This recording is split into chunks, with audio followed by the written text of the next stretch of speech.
Hi, I'm Josh McDonald. And I'm Randa Materi, and we are Hand Therapy Academy. Today, we're going to talk about proprioceptive wrist treatment ideas for your clinic. Some of our favorite things, some of the things we do, but why do we need to do it? Miranda, give us a little summary of why we should be doing proprioceptive wrist stuff. Right. So, after you've had an injury, or maybe you just have some instability, or maybe you're hypermobile, proprioceptive exercises are can be very popular and can be very helpful. And sometimes I'll have to explain to patients and to new students, well, why are we doing this disc stacker? That doesn't even seem like that's that beneficial, but it really can be. And there's been a lot of new research done by Dr. Hager, and where they're finding that the ligaments in the wrist, more specifically the volar wrist capsule, has these proprioceptive input fibers on them. So when these proprioceptive input fibers are in the ligaments, when they start to fire, they kind of tighten up. So when they tighten up, that's how we get our wrist to have more stability and how we improve our proprioception. So there's been a number of things that we see now on social media and even in research articles of different things that you can do for proprioception in the wrist and hand. Does that sound how you explain it to your people, or? Yeah, that's a great explanation. If patients want more detail than that, we'll talk about SL friendly, LT friendly muscles. We'll talk about the mind brain connection, mind body connection, that kind of stuff. But yeah, there's just really good support for the connection between the mechanical receptors in the ligaments of the wrist and the functionality of the muscles we need to inhibit or activate to support those different structures. So, what are some of your favorite proprioceptive wrist exercises to start with, or what are you giving your patients? So I'll start with one that's really outside the box that we don't do a lot of, that I haven't seen anyone else use. I got it from a pediatric vision course years ago when I was doing peds. It's a plastic tube that is made to protect fluorescent light bulbs in warehouses, but it's a clear plastic tube with a cap on either end. We put the alphabet stickers across the whole thing and a golf ball inside. So the patient holds this clear tube, and the golf ball, when they tip a little bit one way or the other into pronation or supination, the ball rolls back and forth, and they have to get the ball to stop on the letters that spell out their name or hand therapy or whatever holiday we're at, or we make it something fun. And they're trying to spell things by getting this ball to roll one way or the other, but it's so reactive that it moves very fast. They have to have very subtle, small, controlled movements. So it's a very short arc of motion, but lots of proprioceptive awareness and feedback to feel like, whoa, it rolled too far or too fast, and get some control. Yeah, that's a great one. It's probably pretty inexpensive to make. I needed a new one for my Peoria clinic, and I think all in the tube off of Amazon, a golf ball and some stickers, it was like $10. Yeah, and that in a rehab catalog would have cost at least 150.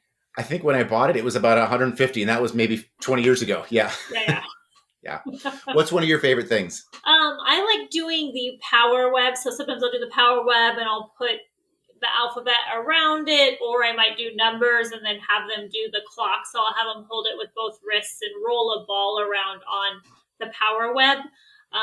And then I've used like a plate. I tell them to use a plate at home. They could use something. It could even be a paper plate, or whatever they might have, depending upon how much weight they can hold. You can grade it up or down, or a tennis ball with numbers on it. So there's all sorts of different things I've done with like a flat circular surface. I would say that's probably one of my favorites. And I love doing that. We've seen like you take one of the empty little tubs of putty and put a marble in it, and they got to make the marbles turn one time and then back and forth and kind of chase it around. On the plate, I have enough patients who can't go into full supination either because of tightness, or if it's an SL injury, we don't want them going into supination if we're worried about that attenuating that SL ligament. So I took a frisbee, dollar store frisbee, and cut a hole in it dead center. And I took thermoplast and made a vertical handle. I just rolled it up into a cylinder and shoved it through the hole and mushroomed it at the top so they can hold it in a neutral grip and still let that marble track around. So they still work on clockwise and counterclockwise. I put a little line so they stop at the line and change directions, but that gives them a neutral grip to still work on that if they can't do that full supination. Yeah, that's a very clever idea. I'm Right. all about, yeah.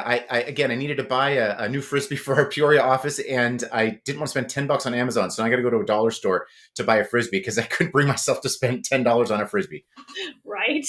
Yeah, Well, yeah, a lot of times you can find free frisbees too, right? There's always at those exhibit halls. Sometimes they'll have frisbees. right. Absolutely, absolutely. So some of the things that we have, we just buy off of Amazon because they're super convenient to get, and we don't need to make all our own stuff and reinvent the wheel. What are some of your things that you have that you've bought from Target or Amazon or stuff like that? We'll do the Balance U disc stacker. So it's like the disc with the magnets that stacks up, and they have different sizes. So you can order different ones. They have a kids one on Amazon. So you can get all varying degrees from easy to harder. There's like a double one. So in each of our clinics, I think we have 3 or 4 disc stackers that we give out for people to try.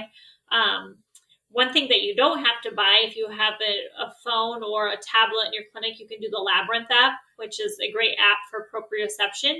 And we've had where we put that app or the tablet directly on like a Bosu ball, Oh, I where they like have that. to like move the Bosu ball while the tablet's sitting on it. And that's a really good high level proprioceptive exercise. And that's when they can do weight bearing. So that's a little Yeah. bit harder one.